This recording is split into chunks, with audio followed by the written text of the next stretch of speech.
identify what we've lost. Scholars of federalism, of Indian federalism, have gone back to our constitutional debates and argued that India had a fairly unique kind of federalism, different to core federalism that the United States, for example, has. Because it was a federalism, and if you look through our constitutional debates, B.R. Ambedkar in particular played an important role in arguing for a much more centralized notion of federalism. So in a sense, in 1950, when we adopted our constitution, we were looking to what many scholars have described as a quasi-federal structure, or a federalism with very strong centripetal tendencies, which is why the center plays an enormously critical role in India's federalism, unique compared to anywhere else in the world. So let's start with that. Were we, in 1950, committing ourselves to a genuinely federal India? And if so, what was the nature of that federalism that we may or may not have lost today? Shashi, may I start with you? Sure, Yamini. We're very happy to defer to our home state here. Though I suspect on this, most of us are on the same page. As far as 1950 is concerned, no, I think quasi-federal is absolutely the right answer, because what they felt was that you needed, on the one hand, to keep the country together. Don't forget, we just emerged from a terrible, violent partition. There were still the princely states that had very recently been brought into the Union. So there was very much this somewhat centralizing tendency reflected in the preoccupations of people like Nehru and Ambedkar, who wanted to keep the country united. Sardar Patel, for example, retaining the civil services as the steel frame of the unitary system. But at the same time, there is a curious ambivalence, because there's language like India being a union of states. Because after all, in the US, it literally was a union of states. The states pre-existed and came together to create the union. But in our case, the union came first, and the union still has the constitutional right to create states, as we've seen with the creations of some of the more recent states in the last 25 years. So you've got a very interesting ambivalence, but that ambivalence need not be problematic if there is a fair balance. The overall objective ought to be that everybody, wherever they are in India, should feel they have an equal stake in the survival and success of our country. And federalism is a means of ensuring that. The problem has been that the attempts that were made to maintain that have sadly declined or been diluted over the years. We have seen, for example, a situation where the proportion of resources that the center transfers to the states has significantly declined. Central revenues have gone up. I think PTR and KTR can speak to this more than the other, Mr. Reddy, the finance ministers can speak to this better. But this has become a genuine challenge, and therefore the capacity, the ability of the states to balance the overweening authority of the center has been called into question like never before in the last decade or so. That, I think, is where the question of the spirit of federalism comes up. There was a balance. Has that balance been lost? Thank you. So there was a balance, and in that balance, the center certainly played a crucial role, particularly, as you say, in the ability to form states. KTR, may I come to you first to ask you to reflect on precisely this? Before we get into what we are losing, to understand what was the nature of that balance, because the center played a very crucial role in actually creating, or continues, in fact, by virtue of its constitutional powers, in shaping the nature of the formation of states. So, you know, in your imagination of what federalism is as articulated in the Constitution, what is the role of the center in that framing? Thank you, Yamini. Firstly, thanks to Vasu and team of South First for having us here. I think it's an honor to, be on this panel. I've had the good fortune of meeting Tyaga for the first time. Good seeing you. Going to the question that you asked, I think the reference that you made with respect to Constituent Assembly debates, I think Dr. B.R. Ambedkar, just to quote him, because I don't want to get it wrong, he had very famously said, these provisions with respect to defining India as a union of the states make the Indian Constitution both unitary as well as federal, according to the requirements of time and circumstances. In normal times, it is framed to work as a federal system, but in times of war, some sort of an emergency or an exigency. It is so designed as to make it work as though it was a unitary system. So the fact is, India, without a question, as enshrined in the Constitution, is a federal republic. But the efforts that are being made over the last few decades, I'll not name names, but I'd definitely say both the union governments, whoever it was, have made consistent efforts to centralize power, have made deliberate attempts to ensure that union of states eventually sort of becomes a unitary state. And that is reflected in so many things. In fact, a classic example, as we sit here and speak on the 17th of September 2022, we've had an invasion of sorts in Hyderabad today. In fact, 17th of September 1948 is the day when Hyderabad became part of Indian Union. We integrated into Indian Union. This was exactly 74 years ago. Now, there are different interpretations, different versions. Some people would like to call it liberation, somebody else calls it integration. But the fact is, Hyderabad, the princely state of Hyderabad, became part of Indian Union. Now, if you wanted to celebrate an occasion like this, if you wanted to commemorate an occasion like this, what should the union government do? You should talk to the state government, you should discuss with us, you should seek our opinion, because after all, we are a democracy. Irrespective of our political ideologies, affiliations, we need to talk to each other, we need to consult with each other, and this is not a political party one-upmanship. This is not a BJP versus TRS. This is the union government versus the state government. So when the state government had its difference of opinion, today, in fact, like I said, we had an invasion of sorts. We have the union home minister here, along with 2 other chief ministers and a couple of other cabinet ministers, who are doing a parallel program to what the state government has envisioned and what the state government has planned. Now, this kind of conflicting message that is being given out by way of competing, claims on the same occasion is what is wrong with the federal structure of India today.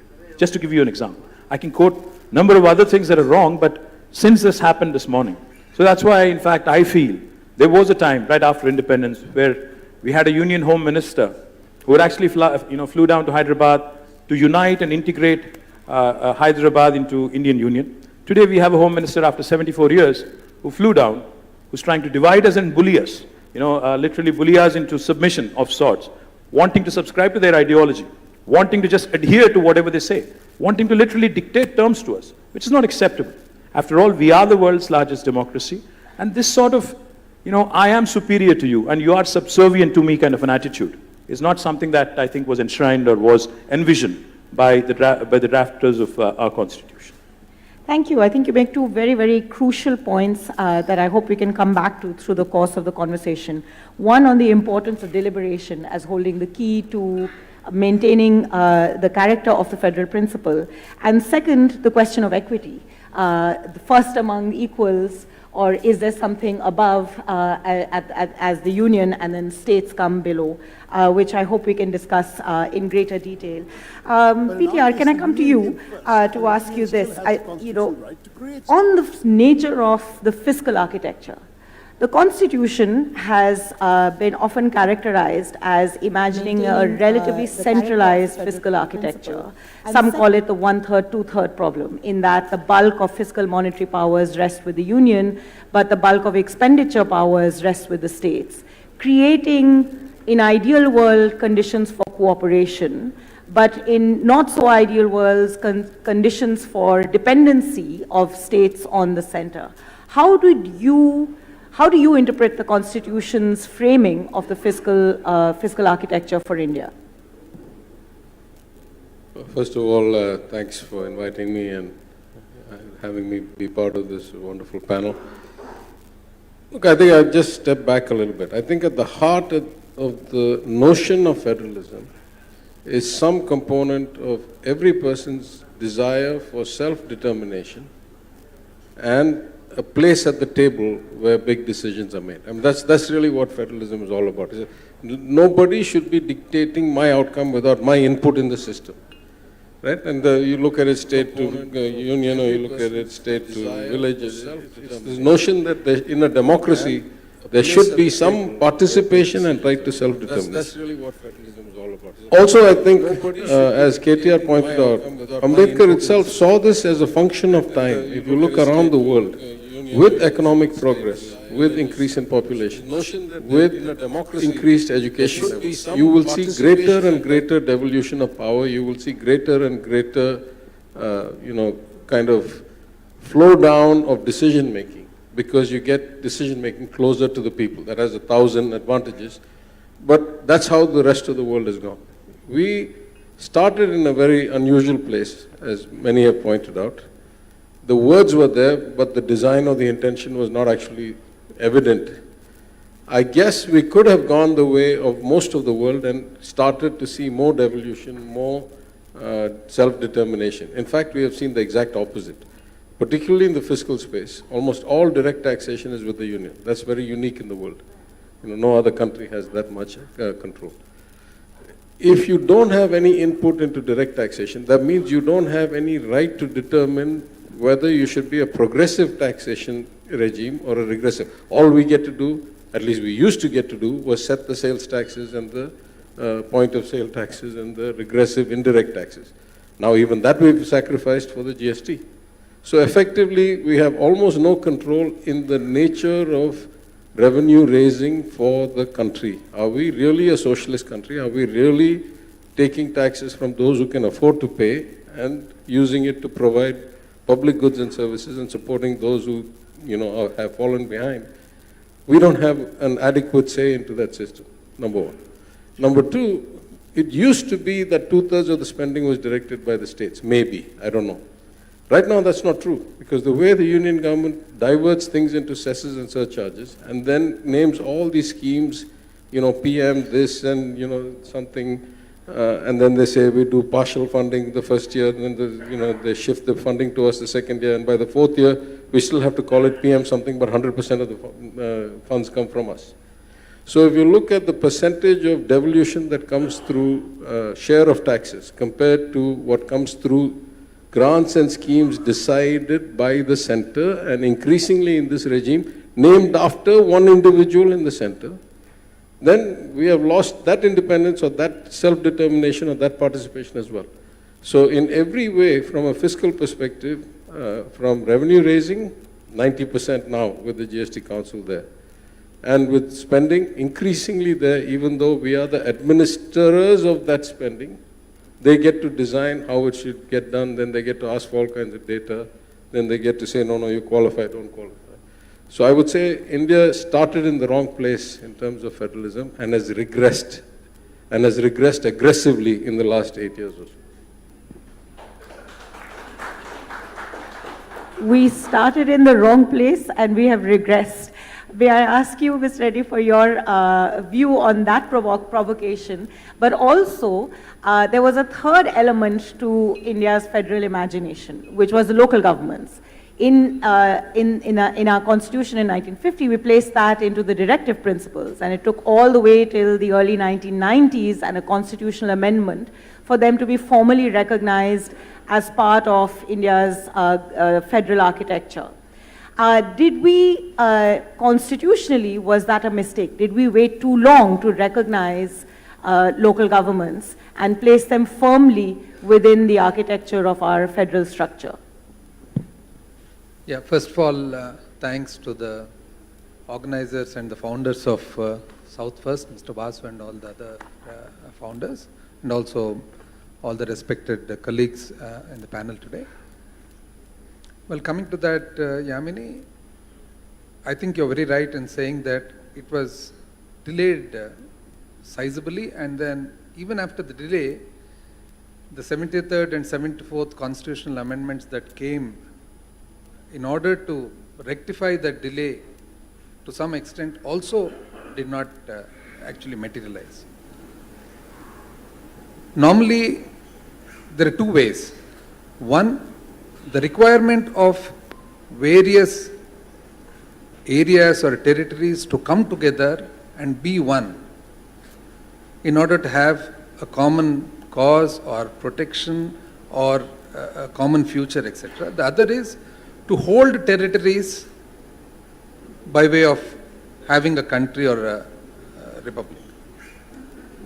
India actually became a union in peculiar circumstances which with a long history and various happenings.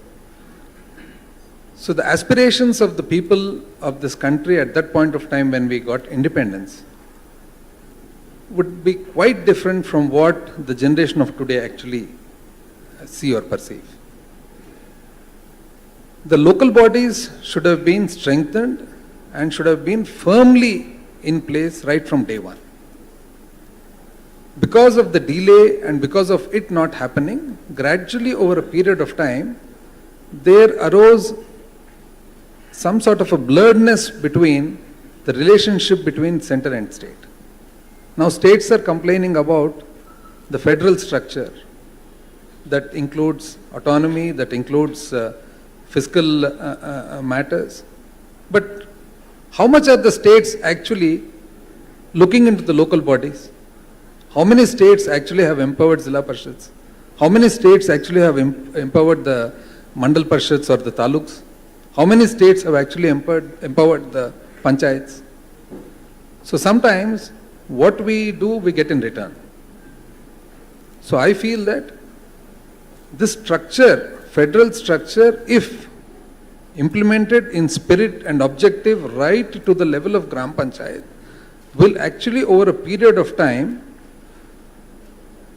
stop this change of policy or change of objective which actually was envisaged by the authors of our constitution.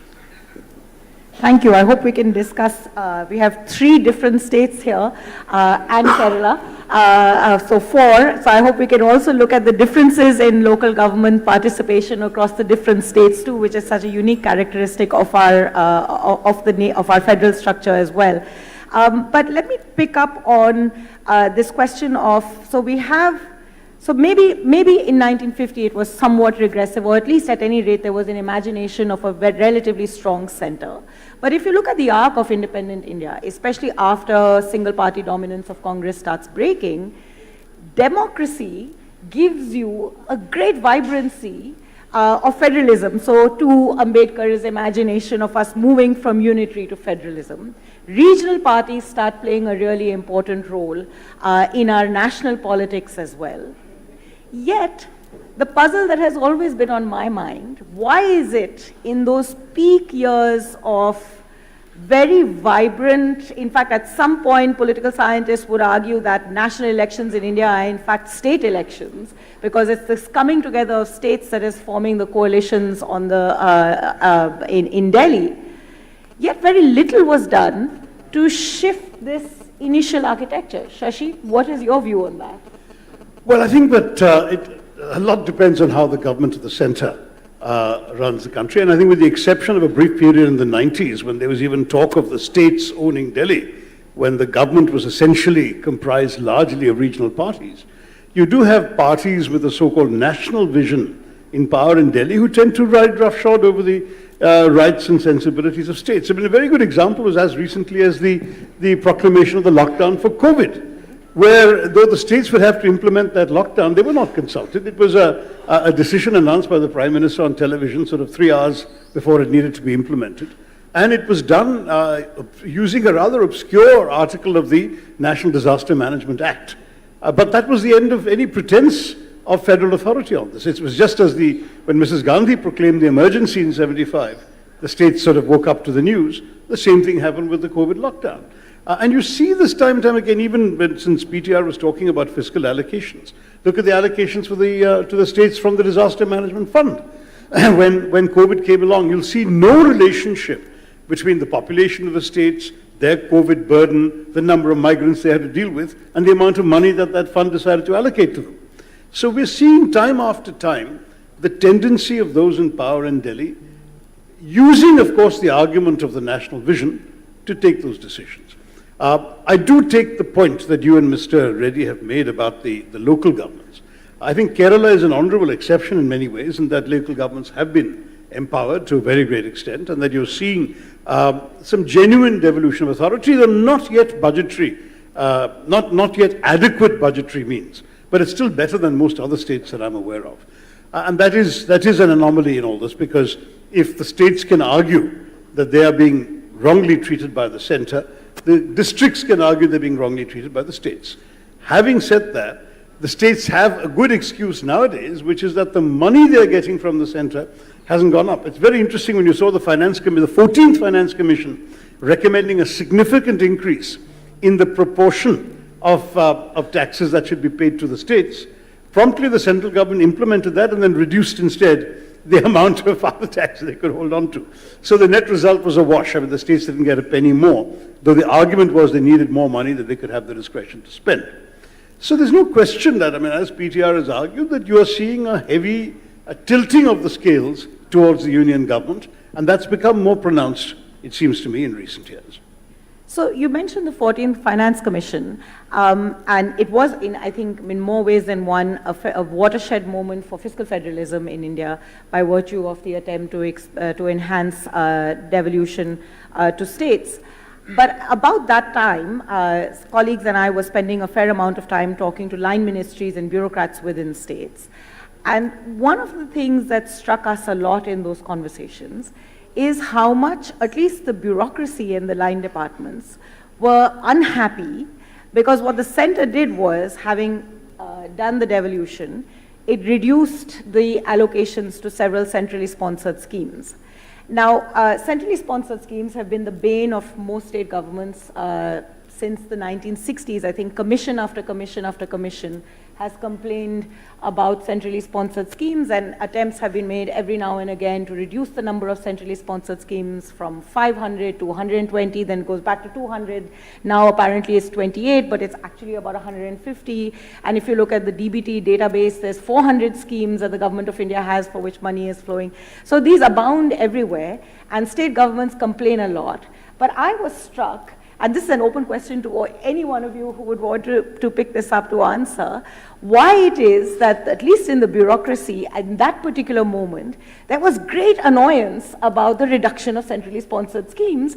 In fact, it felt like we had just turned the clock to say, don't take those back, give them back to us all over again, line department after line department, not finance departments, though, and I'll come to that in a minute. But what is it about the tensions of these centrally sponsored schemes? They've always been there. Politically, it's always been a source of complaining. But whenever they get reduced, the argument is for more. I think Shashi lives in Delhi. He should take this. He has more interaction with bureaucrats. The three of you have full rights to answer that. Let me just quickly jump in. You know, I think when Shashi was speaking, I was thinking of how India has really become, you know, as Tyaga said, I think over a period of time, it has really regressed, and the spirit of federalism really it has come to a situation where now everything is centered around people and personalities. You know, there was a time, with all due respect, when somebody famously said, India is Indira and Indira is India. You know, the whole personality cult thing. Now, something very similar, but even more, possibly more drastic, you know, where stadiums are being renamed, where medical colleges are being renamed, and I'm guessing if the Union Finance Minister has a way, I think the new currency notes also will have, you know, the Prime Minister's image. Possibly they'll even replace Mahatma Gandhi's image. I have no doubt in my mind. Because, you know, we have a situation where it's funny, embarrassing, and also sometimes upsetting. We've had the Union Finance Minister here recently, a couple of weeks ago. She went to a fair price shop in a district about 100 kilometers from here. And she was making a scene out there like a street level BJP worker, asking the collector right in front of about 200 people as to where the Prime Minister's photo in the fair price shop was.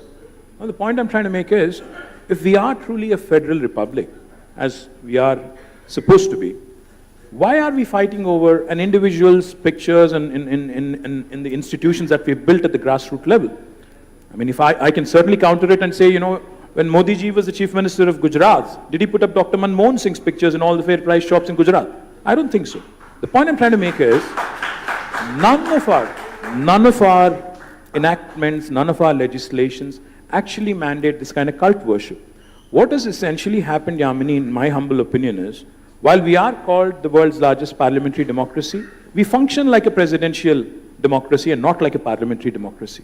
Essentially, everything being centralized. And this applies to states as well, by the way. I'm not saying this only about the union government. I'm also saying the same thing about state government. Even the states, as Rajendra said, we do also, in fact, barring Kerala, probably, I think we do not empower our local governments enough. We don't empower our local governments enough. So, yes, what you do is sometimes what you get. Karma is a boomerang, like they say. But the point is, we need to, at some point, draw lines, clear distinctions, and say, okay, now let's define our roles, the defense, railways, and there are certain areas we have simply no role. That should be left to the union government. And what is the union government doing today with respect to Narega?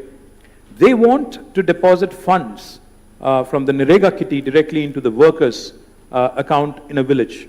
Now, do the states not get to decide what sort of work needs to be taken up? Kerala may have done some things, Telangana may have done some things, Tamil Nadu would want to do something else, and Andhra might be wanting to do something else. We are all on different stages of learning curve. Now, this is the essence of federalism, trying to ensure that we understand stronger the states are, stronger the country is going to be. Each state needs to align its priorities in tandem with its local governments. In Telangana, we run a program called as Palle Pragati and Pattan Pragati. Today, when Government of India is rated the top 20 best villages in the country, 19 are from Telangana because of this program. The point I'm trying to make is, when we are operating with a focus and when we are trying to up our game, all the union government needs to do is encourage performers and leave it to us to decide what central sponsored scheme that we need to participate in and what we can opt out of. If that sort of flexibility is given to us, as opposed to thrusting things down our throat, I think then we truly will become a strong nation, and as Prime Minister calls it, Amrut Kal and Achhe Din will come fairly quickly. Flexibility in centrally sponsored schemes, PTR, do you think that's part of the menu of solutions to reimagining the federal compact? Yeah, I'm not even clear why we should have centrally sponsored schemes as opposed to giving the money to the people, right? I have a video clip picking up from my friend of then Chief Minister of Gujarat, Thiru Narendra Modi, going on a long exposition. It's in Hindi. I can play it here if you want. Yeah, he says, the states have been feeding the poor for decades. All of a sudden, the union comes and says, this is coming from me. What does that mean? All these things, right? So, I think there are some clear roles for the union: foreign affairs, defense, currency stabilization, trade, policies. But when it comes to what is right, I mean, you and I have talked about this before. You've seen so many CAG reports, not our reports, CAG reports that talk about Swachh Bharat scheme toilets built with no water, because the union government cannot supply water, only the local body can supply water. Or funds sent and not used because you cannot whitewash a thatched school. Right? And, this notion that somehow you can direct or dictate policy. And then the question then is, what is the intent? Is it to create a kind of cult? Is it to, we have an insurance program, or for that matter, PDS. In all of these things, Tamil Nadu was certainly ahead of the Indian average or the design of the union scheme. Then they design a scheme, and then they say, you have to change the name. If you want some share of it to be funded by the union, you have to change the name. We have an insurance program. They want to partly fund some of it. They say you have to put the Prime Minister's image on the card, on the ID card. I mean, we were already doing it before. Now, you get some. So, and I'll go even to the extreme in terms of schemes, right? Like they have the scheme called Jal Jeevan scheme, right? And it started out with, 60 or 80-20, then 60-40, then 40-60, the usual model, sliding scale. But they incentivize you to actually take the tap into every house in every village. Now, in a lot of cases, the villagers don't want the tap in their house. They have their own, mores and their own psychology about it. They want a public tap on the street. In my constituency, in colonies where I've offered to run taps into the house, they say, no, leave the tap outside my house, not inside my house. But the scheme says you only get funding if you take the tap inside the house. Right? This last mile delivery, why should there be a standardized model coming from Delhi about last mile delivery? Different people have different preferences. That's what the states exist for. That's what the local bodies exist for. Now, as far as the local bodies, I definitely take my friend's comment because, he has, unlike me, he has served as a sarpanch at a local body level. I completely agree with the lack of devolution. But it's a double-edged sword. In the case of Tamil Nadu, a lot of our problems with local bodies have to do with the caste problem. And it has to do with no matter what you do about reservations and all that. Once you get to a granular level where within the same geographical area, you reserve this as let's say, a SC seat, but there is a whole lot of non-SC people there. You start having caste problems, and there's been violence and murders and all kinds of clashes and stuff like that. So my colleague, I'm also the Minister for Planning, my colleague, the Vice Chairman of the Planning Commission of Tamil Nadu, says the single biggest improvement in delivery of services and the equality of society in the rural areas of Tamil Nadu was when the line department started driving the programs rather than the local body elected officials. Because if they did that, it was very biased, and even letting out the temple lands and managing the tanks and all that, they would do on a caste basis or a communal basis or a religion basis or something. And once you standardize the model from Chennai, then it became actually better delivery. So I completely agree, you can't have it always. You can't say, I want devolution to my level, but not below me. And again, I think time changes things, right? If you have greater education levels, you have greater integration, more harmony, then you do more devolution. And I think some states, and maybe there's a correlation between the communist philosophy and the fact that Kerala has such high devolution, maybe. But I think all parties take equal credit for that. but you know, some of these things should never be aggregated. There is no natural reason for a one-size-fits-all aggregated model coming from Delhi. That's my idea.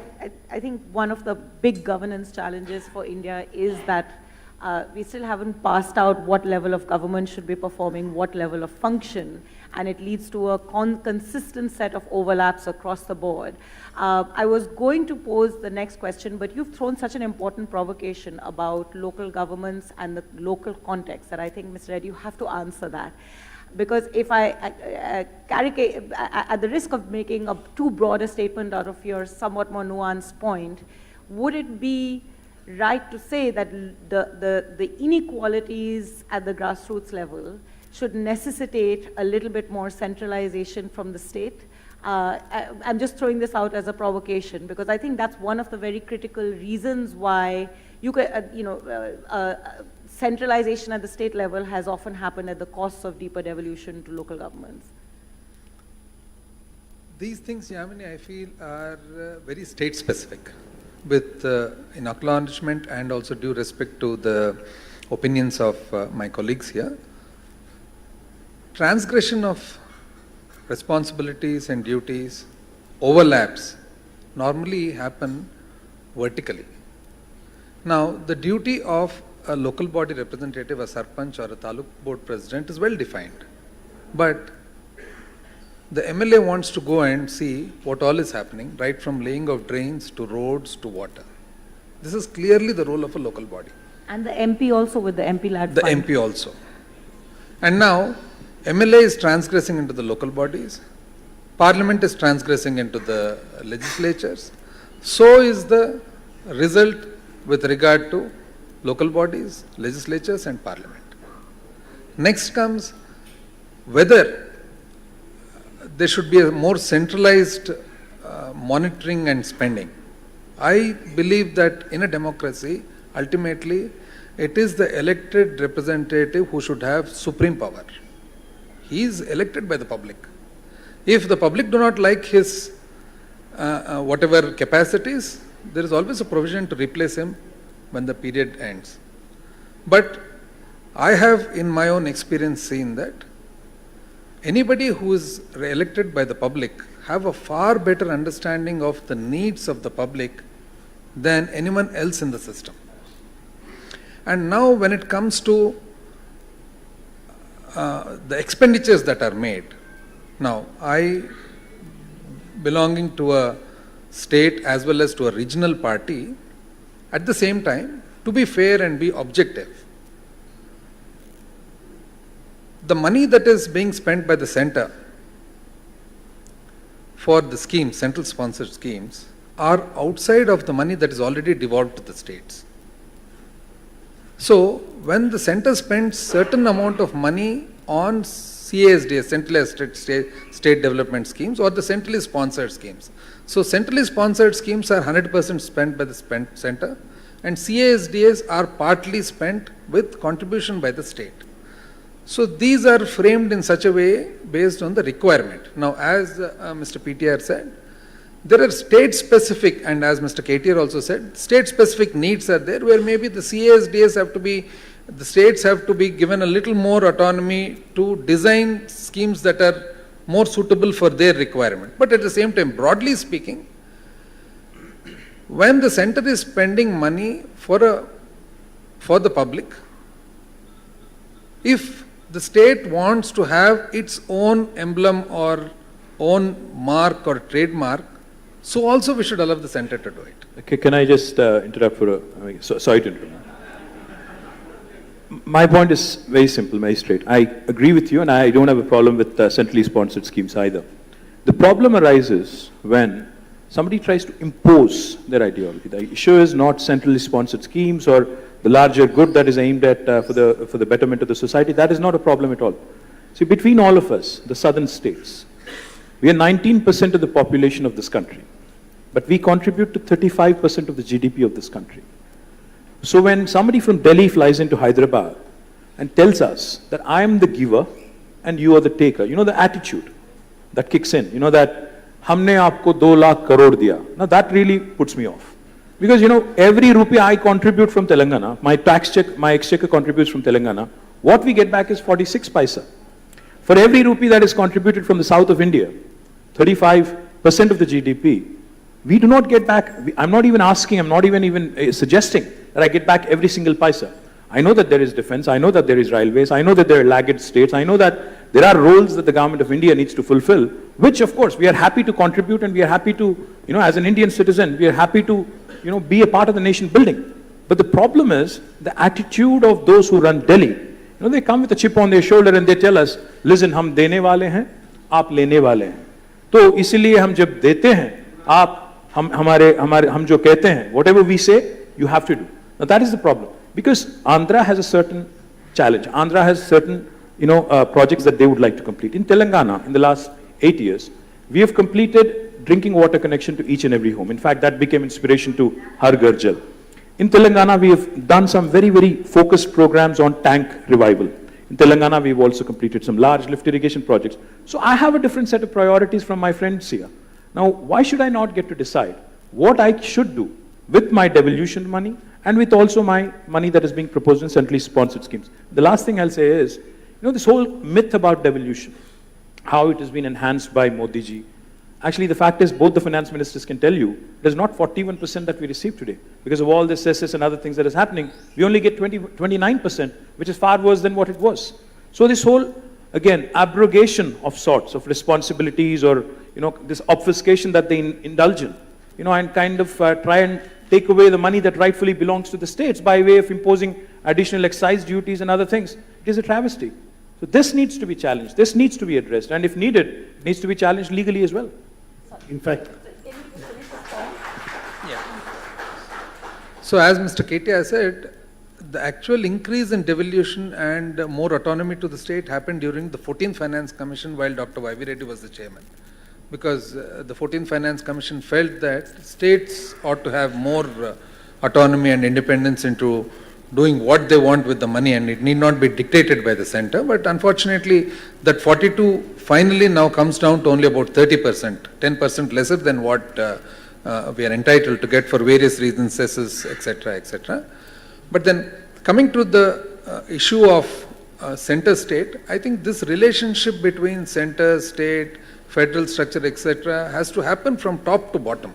It cannot stop midway or start midway. It has to start from top and go down up to the Gram Panchayat level. Only then everybody understands what the actual responsibilities are, what the actual authorities are, and what the duties are. Sorry, I just want to say one thing about centrally sponsored schemes. I mean, I'm relatively new in politics, but 15th Finance Commission Chairman, Mr. N.K. Singh, at some seminar we were at, he said there wasn't actually this whole, it wasn't like a constitutional carve-out that there should be centrally sponsored schemes. Certain governments started it. when states benefited and they still had a say in its design and it was a participative kind of approach, they didn't object. This regime has just taken it to extremes and made it dictatorial and, to suit their political needs as opposed to the needs of the people. But it's not like inherent in the constitution that there should be centrally sponsored schemes. It's not like they're particularly well designed to execute anything. I mean, as I think former Chief Minister of then unified Andhra said, the union is a myth, right? It's an integration of all the money that comes from the states, politicians that come from the states, IAS officers that come from the states, IPS officers that come from the states. It is a temporary gathering of people to facilitate the distribution, redistribution, devolution of what comes from the states. It's not like it drops from the sky to the union and then they divide it up to us, right? So this notion that there should be something that they know better than us itself is a flawed notion, right? There's no natural place for them to have this. And I mean, listen, I'm far, far less strident than the former Chief Minister of Gujarat, Narendra Modi, when he said the same things when he was Chief Minister. Well, when they abolished the Planning Commission, they should have got rid of the centrally sponsored schemes along with it, maybe? No, but I just wanted to pick up on a couple of things that came from that. In fact, when KTR was talking about how much money Telangana gets back on the taxes it pays, historically, the South has been subsidizing the North. There's very little doubt about that. And other states, I remember Mr. Siddaramaiah, when the terms of reference of the 15th Commission, Finance Commission came out, he pointed out that for every 1 rupee of tax contributed by Uttar Pradesh, the state receives 179 back, whereas Karnataka, rather like Telangana today, received 0.47. And he says, how long can you keep incentivizing population growth? Now, this ties into the question of central assistance because it's again striking, and this is not from him, I was doing my own research. Karnataka meets 72% of its expenses from its own state taxes, whereas Bihar meets just 23%. The remaining 77% comes from central allocations. So, unlike most other federal systems, India's revenues go disproportionately to our worst performing states. And those are usually states with poor levels of education, high rates of fertility and population growth. And the South, where these things are done better and there are high performance states by any yardstick, thereby get short shrift, which is actually going to the heart of the issues of federalism. Because if indeed, as a result of the federal system, you're subsidizing the poorer performing states, in principle, no argument. But if the way in which it's done seems to reward lack of performance, population growth resulting from that particular misgovernance in some of these states, and those who are performing well get penalized. In other words, if Kerala runs much better health outcomes and much better educational outcomes, its reward should not be to get less money from the center for health and for education. But that's de facto what's happening. And this remains a serious problem, it seems to me, and goes to the heart of the whole question as to why many of the southern states are talking to you. I do want to join the others in congratulating the organizers for getting these fine minds from the south together. I think I'm the only one from a non-regional party on this panel, but the idea is precisely that it's high time we woke up to the fact that the south has real concerns. I just have one provocative thought for the finance ministers and I think for all of us. When we say federal, are we fully federal? Are we truly federal? If you look at the United States, they are also a federal republic. In the United States, this whole question about devolution, collecting taxes and then devolving, as opposed to that, why can't we think and why can't we propose a system where even the income tax, even the corporate tax is actually collected and deducted at the source? Why should we pay to the center and then go to Delhi and line up each of our finance ministers and I wouldn't call it a bowl of sorts, but kind of make a request, plead with them, and then eventually get our money back a few months later? Why can't we actually be a truly, fully federal republic and actually start collecting taxes at the source, including income tax and corporate tax? To add to that, from a northern perspective, how do you then deal with the fact that growth paths have taken our country? When I said that, I mean our share of the income tax and corporate tax. I don't mean the whole thing. So, but I'm just going to throw out one element to this, which is the challenge of inequality. You have such huge convergence such huge divergence, which all economic theory would have argued over time would have led closer towards convergence. But there's no sign of that convergence, and we still sit within the union. So there has to be equitable sharing. It is a very integrated economy, as we discovered in the times of COVID. The fact that labor and capital moves, it moves from the north to the south, so there is an interdependency. In some senses, it sharpens the federal, it's a sign of a sharpened federal tension, but also a sign of deepened federalism. So how do we balance these two tensions as we go forward in a fairly fraught environment? Let me take the simple question first. Right? I mean, I think certainly we have many examples of societies where income taxes or direct taxes happen at multiple levels. So, you know, both KTR and I lived in the US for many years.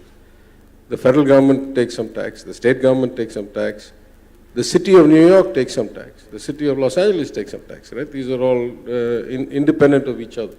So certainly at some point we have to say that the power of direct taxation has to be given to the states, whatever the constitutional need for that is.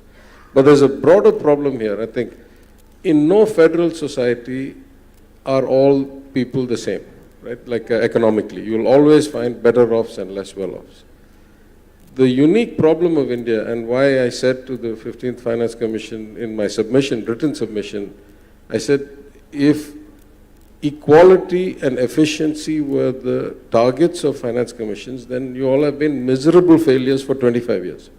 Because every other society in the world, every other country in the world, the US, China, European Union, wherever, you take funds from the better off, you give it to the less well off, and whatever the measure is, it converges. You know, longevity, health measures, per capita income, education access. It converges. That's what the transfers are supposed to do. In our case, not only it doesn't converge, not only it doesn't stay the same, not only it's diverging, it's accelerating in its divergence. So the ratio keeps changing again and again, and still the outcome gets worse and worse. Let's just take Tamil Nadu's case. At one point, we were roughly 7.5% of the population, 7.5% of the GDP, got about 7% of the tax devolution, of that 32% that they devolved. Now we are less than 6%, I think, of the population, about 10.5% of the GDP, and we get about 4% of the taxes. That means for 25 years, these things have been going the wrong way, and we are not getting convergence. So there's something structurally wrong. And what's structurally wrong is not with us. What's structurally wrong is in those northern states where, despite getting massive devolution, despite getting massive transfers, they are not able to improve the quality of people's lives, the average education access, or the social development indicators or human development indicators.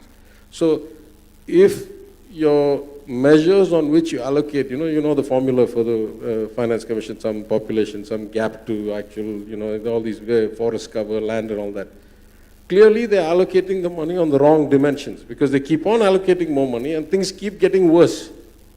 So there's something profoundly wrong in the developmental model of the northern states, particularly the Hindi belt, that unless that is fixed, no matter how much money you transfer, you're not going to be able to fix the problem. You can do politics with it, but you can't improve people's lives unless you find out what that is. And one, I have written in my submission, one main thing they can fix is empower women, ensure girls stay in school, delay marriages, get them, better health outcomes.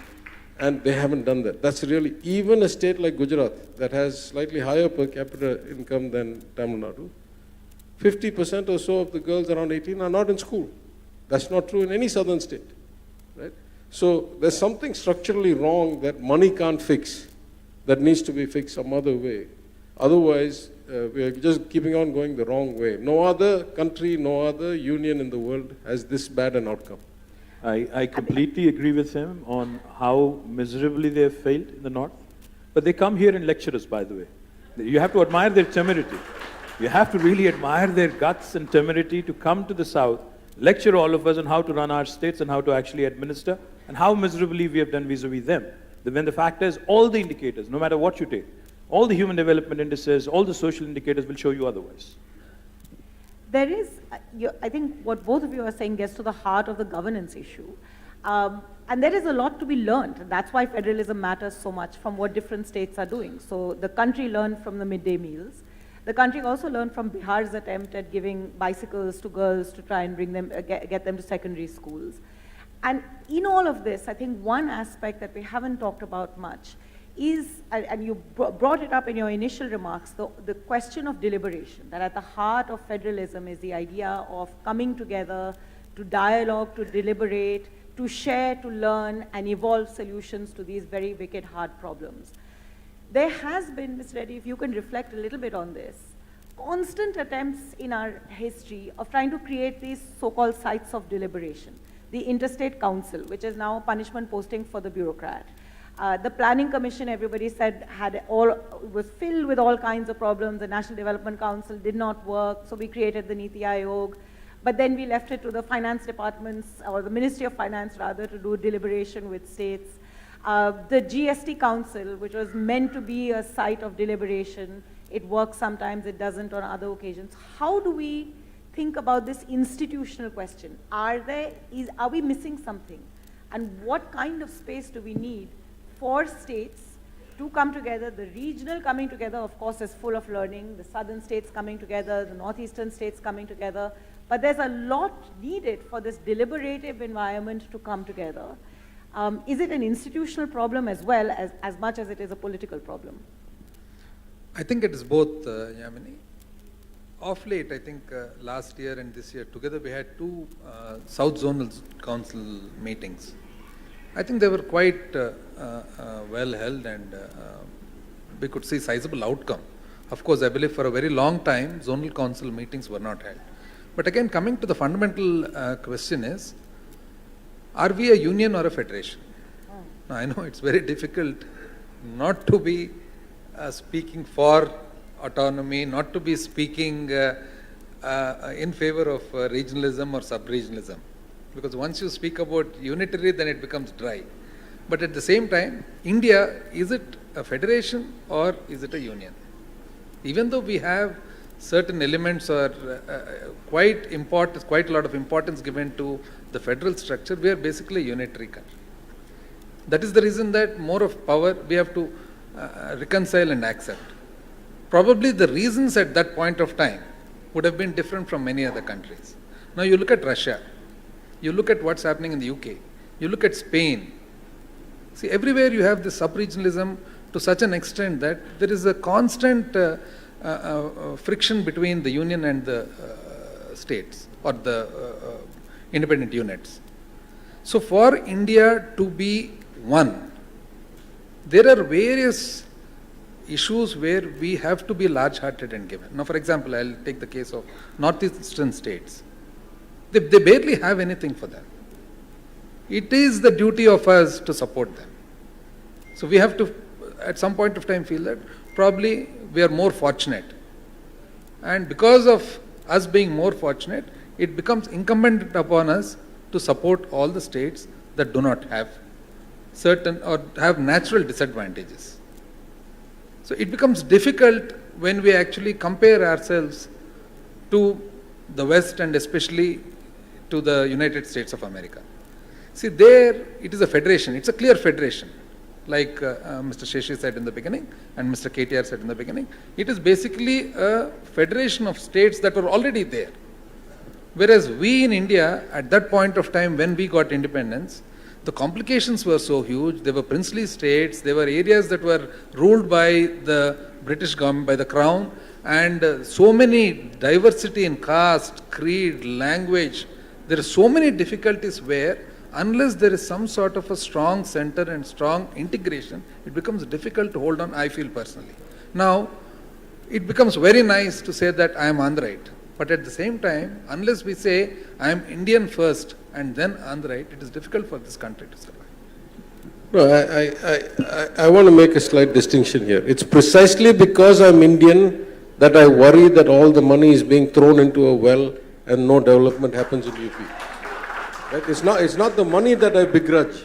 It's that hundreds of millions of fellow citizens are not getting development, are not getting growth, are not getting access. So it is because of patriotism. I'm not saying I don't want to give the money. I'm saying we're, just like KTR said, we're happy to contribute. We are well off, we are lucky, we have been well governed, we are educated, we want to help.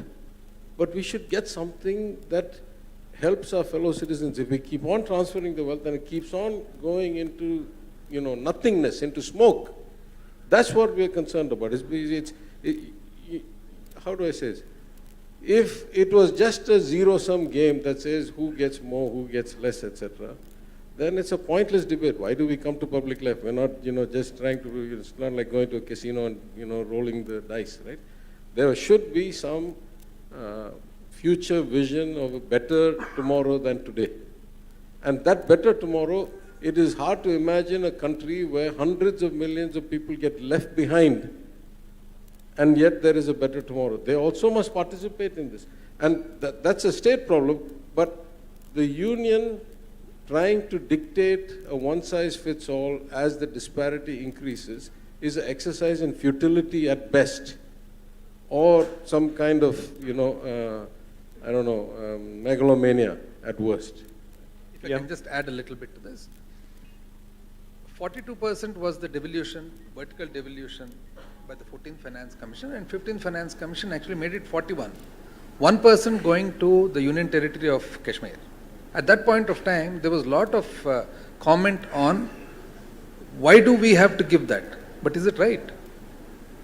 If we are not coming forward to give that 1% to an area, territory called Kashmir, on one point of view, you look at it from the state point of view, it might sound to be state advantages to the state. But when you look at it from the country's point of view, is it correct? That's my question. Go ahead. I just had one quick point. I've been a minister for 8 years. I've been a minister in the state for 8 years, and Honorable Prime Minister and his team have been in Delhi for the last 8 years. You talked about divergent India. You talked about how India is so different, how heterogeneous it is, how everything is different in northeast, west, east, south, etc. How many times has this government in Delhi made an effort to actually make us sit together? Because Prime Minister keeps talking about Team India. How many times has actually Team India sat together and tried to learn from each other? If Tamil Nadu is doing something very good in health, should I not learn from it? Should I reinvent the wheel? I don't think there has been a single situation where this government in India tried to actually say, listen, there are some good things that have been done in some pockets of the country. Why don't you learn from each other without reinventing the wheel? That has not happened. Second point, they talk about cooperative federalism. I mean, lip service is fine. I mean, it's all nice to hear all these nice, fancy words. The fact is there cooperative federalism in the way they behave, in the way they actually operate? No, it is coercive federalism. That's what they actually, in terms of actions, that's what they actually deliver. Sabka saath, sabka vikas. Seriously? Has it been happening? Has it really happened? I don't think so. In fact, the last point I would say, somebody was joking when I was walking in. I was preparing because, there are some very, very sharp minds here. So I figured, I should prepare. And somebody told me, this Prime Minister, for him, GDP is not gross domestic product, but for him, it's only Gujarat Development Program. That's all he knows. That's all he understands. Where is Sabka Saath, Sabka Vikas in this country? It's all, Gujarat is the epicenter of everything. I'll just give you one example. In Telangana, we had launched what is called as the Hyderabad International Center for Arbitration and Mediation with the help of some legal luminaries. We wanted this to be, we wanted to compete with Singapore, Dubai, London, and we wanted a lot of arbitration disputes to be settled here. The state would gain some revenue, will make it also an attractive place to do business, etc. What should the government of India do in such a case when the state actually launches something on its own? At best, support us financially, give us some backing. At worst, at least don't create something which will be a hurdle. And that's exactly what they've done. They've gone ahead a couple of months later, announced in Gujarat a new center with complete center backing, a new center which is contrary, which runs exactly contrary to us. So the point is, this whole spirit that they talk about, unless it translates into action, this country will never truly be a fully federal republic. So at heart, it is a political, not an institutional issue. If I can intervene for a minute. Federalism, as I don't have to tell any of you, is not just about the fiscal. It's not just about the. It's not just about the fiscal space, right? As Justice Selmeswar pointed out in the morning session,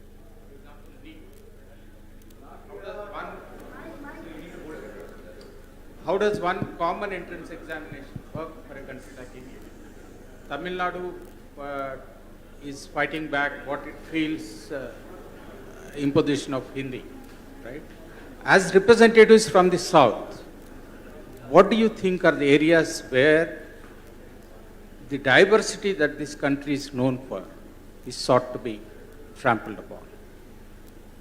So I think that question gets to the heart of where I think we should shift gear in this conversation, which is precisely this. The federal principle is also about accommodation.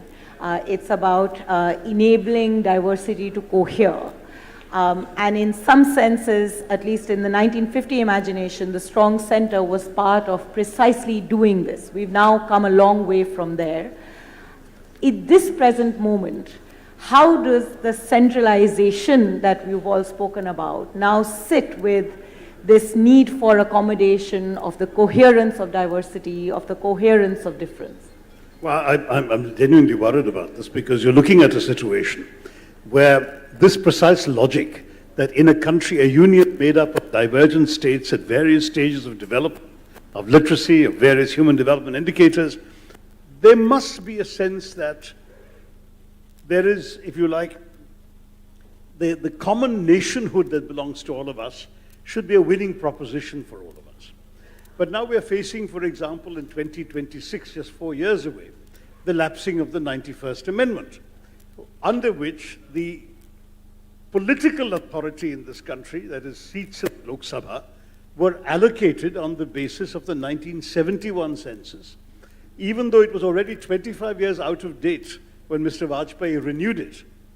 It was brought in again so that we wouldn't needlessly open up a situation in which the states that were performing well would be punished, as it were, for their performance in terms of reduced population by also losing the political power that comes with higher population. So that this became a rather sensitive situation. I know in democracy, one person, one vote and so on means that as some of our northern states have completely grown out of control in terms of population, they should be entitled to more seats. But the result is going to be a serious disenfranchisement of the southern states. And it's only 4 years away, and I think it's time we start thinking about it. So far we've been discussing money, fiscal allocations, those are real concerns. But what happens in a situation where, particularly with a fairly strong majoritarian party in power at the center, at the union government, which has a Hindi, Hindustan, Hindutva kind of agenda, how do we then see the southern states in a position in which collectively, for example, the South is unable to even prevent a constitutional amendment? If tomorrow, after 2026, the political representatives of the northern states have a 2/3 majority, what's to prevent them, for example, declaring Hindi as the national language, which many have tried to do, but have always been prevented from? These are also fundamental questions. There's a political dimension to the unitary impulse that I think we will have to confront sooner rather than later because it's just a few years down the road. There's the larger project, of course, we've got a building coming on stream where there's going to be enough seats for 880 people. Are we going to find our parliament being converted into some equivalent of the Chinese People's Consultative Chamber, where Mr. Xi Jinping comes in and makes his declamations and these 880 or whatever thousand people there ritually applaud their tables and that's about it in terms of meaningful debate? These are questions that I think it's time we start thinking about, particularly in the South, because the southern states are going to find that one of the rewards for their good economic performance, low levels of fertility of women, empowerment of women, education, and thereby lower population, that one of the rewards for that is going to be a loss of political power in the union. How do we deal with that? Anyone amongst you wants to comment on Well, I this think really important point? we have to collectively start campaigning and actually meeting more often and actually start making a case, because I think Shashi is absolutely right. We have, between all 6 states in the South, right now we have 130 Lok Sabha seats. But if that is going to be reduced by a large number, then I think the voice from the South, which has performed well, and for penalizing a performer, literally incentivizing a non-performer, is a travesty of all, in all forms. So therefore, I think we have to get our act together, cutting across, the various states. I mean, If I say too much, then I'll be called an anti-national, I'll be accused of being a secessionist and wanting a new country in the form of South India, etc. So I don't want to go thus far, but I'd rather say under the larger rubric of India, I think all of us, like Rajendra said, we're all Indians first. We all love our country more than possibly, you know, the people who run the country right now. But the fact is, yes, back in 1980s, when family planning was a big deal, South performed much, much better than the northern part of India. Now, you cannot penalize us, you cannot actually stifle our voice by way of cutting down the seats. I think we have to get together, cutting across political parties. Maybe in the next couple of months, we'll request our Honorable Chief Minister either to take it up in the Southern Region Council or otherwise. And I think this affects all of us. So the collective voice is something that we The have. need to reimagine our federalism is now becoming very clearly a visible issue on the horizon. Are there other aspects to this reimagination? There have been three issues that make their way into the national debate on a fairly regular basis. And I'd like both of you to reflect on all three of these. One is, do we need to go back to the union and state lists and reimagine the allocation of roles and responsibilities, both keeping in mind that there is a lot more integration, so things that states used to do now cut across state borders, so how do we manage that, as well as the fact that the union has taken over sets of roles that constitutionally were at the state level. The second question has been around the role of the institutions, like we talked about a little bit earlier, interstate councils, the absence of a planning commission. And the third issue of reform that comes up repeatedly is representation, not just in the Lok Sabha, but also in the Rajya Sabha, which was in some ways to be a representative of the states and doesn't necessarily play that role anymore. So is there scope, as we reimagine federalism, to also look at these three aspects of reform that come up, or is the national debate barking up the wrong tree?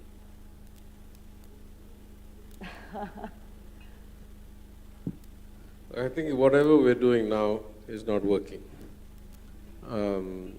There was an article a couple of days ago from Ratin Roy talking about getting larger versus getting richer.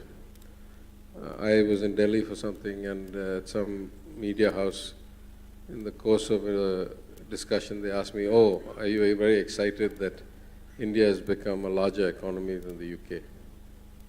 I said, "Not particularly. I mean, if you tell me that the average citizen's life has improved, if they have better access to clean drinking water and, you know, a garbage-free street, that excites me. You know, multiplying some number by some other number and arriving at some scale, it doesn't really excite me that much." He went on to analyze it even more deeply, which is the point I want to make here. Right? We have this perception that the labor from the poorer northern states comes and finds work and helps our economy. All true. But he made a point which I had not actually contemplated. Ever since I became the finance minister, I've been chairing the state-level bankers committee meetings every 3 months myself. Credit is such an important component of the economy in a country like India, where you don't have unsecured lending, you don't have deep capital markets. It's a technical thing. Now, but every single meeting, one of the things we look at is the credit to deposit ratio. It says how much is the total loan book in Tamil Nadu compared to all the deposits made by the people of Tamil Nadu. It is continuously above 1, right? So 1.05, 1.10, 1.13, something 1.09, which means effectively that the banks are bringing money from outside Tamil Nadu into Tamil Nadu and lending it into Tamil Nadu, thereby helping accelerate the growth of Tamil Nadu, clearly. I had not contemplated the reverse, and Ratin's article points out that the credit to deposit ratio in Uttar Pradesh is 0.55, even though it's a much smaller base. 45 paise of every rupee that UP people deposit into the banks gets taken out of UP and used somewhere else. That's clearly a retardant to their own growth, right? Now, nobody sets this diktat, right? The bankers go where the credit is good. That's true if you look at, World Bank or ADB or KFW or JICA. Southern states get a lot more of these projects, and the union tried to do something. It was misguided. They stopped it, thankfully. It was a technical thing. But nobody is that powerful that you can control the economy or the market, right? The market has its own momentum, has its own logic, its own rationale. People are, sentient beings with their own preferences. So this is actually a great disservice. Whatever the model we have now, this model is a great disservice to those left behind. We should not contemplate all of North India as one block, or all of the Hindi people as one block, or all of the states as one block. Just because they happen to vote for a particular party doesn't make them that different than us, right? I mean, it's a different, I think we need to separate the person, the party, the outcome in the election, and the actual lives and realities of the people. And if we look at it from the lives and realities of the people, we don't actually have that much conflict. We all want the same thing. We all want everybody to progress, everybody to participate. We can't say we're for social justice in our state, but then we want only our citizens to progress and not the people of UP or Bihar. We want everybody to progress.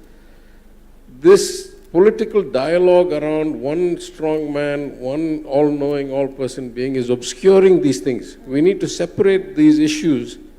And you know, 5 or 10 or 15 years is a blink of an eye in the evolution of mankind. So at the core, if we go back to the real values, that is that we want everybody to do well, to have a stake, to do this, then we have to reimagine all these lists. And that's for all states, not just for our state. All states should have greater freedom. All states should be incentivized with the right kinds of variables to deliver the right outcomes. So I definitely think I'm not that visionary or that experienced to know what the fix exactly is, but I'm 100% sure that what we have now is not working, and we have to do something about it. Your thoughts on the fix? As Mr. KTR said, when it comes to the relevance and existence of various states in this country, in the parliament, that is non-negotiable. There's no way that anybody is going to negotiate or give in. Fundamentally, the various states in this country have been formed on the basis of linguistic basis. Now, there's no way that Kerala or Andhra or Tamil Nadu or Karnataka or Orissa or Bengal or Maharashtra or Gujarat, nobody will compromise their position when it comes to number of seats or the actual political presence. That is one thing. So that, I think, when the appropriate moment comes, it is quite natural that everybody will come together and not let anything happen where their existence itself will be in question.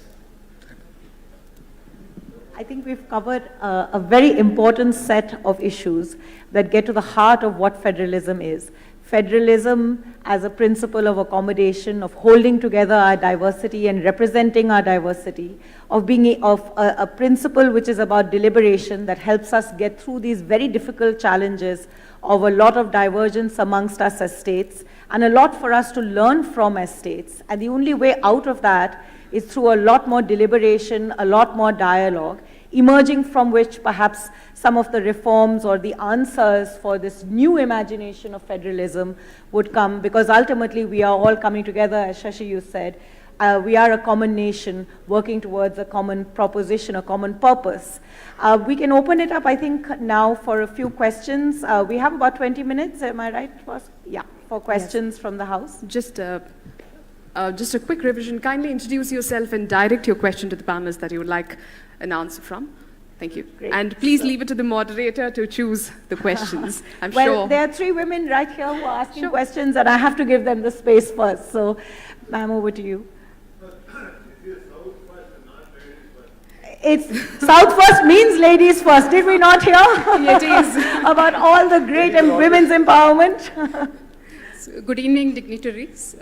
Pleasure listening to all of you. I'm Anuradha Tota, and good evening especially to KTR Garu. The question is about national education policy. I represent Black Buck Engineers, which is into EdTech, but I'm very concerned about making the content same across the country, because each place is different, each state has a different orientation. Somebody wants manufacturing, somebody wants management, somebody wants IT. So it is different across, this same content, they have included something related to localization, but it's just, you can teach the same content in local language. Language is only one part, the content also is different. So there is very little debate across related to NEP, And whenever I go to NEP discussions, it's all praises.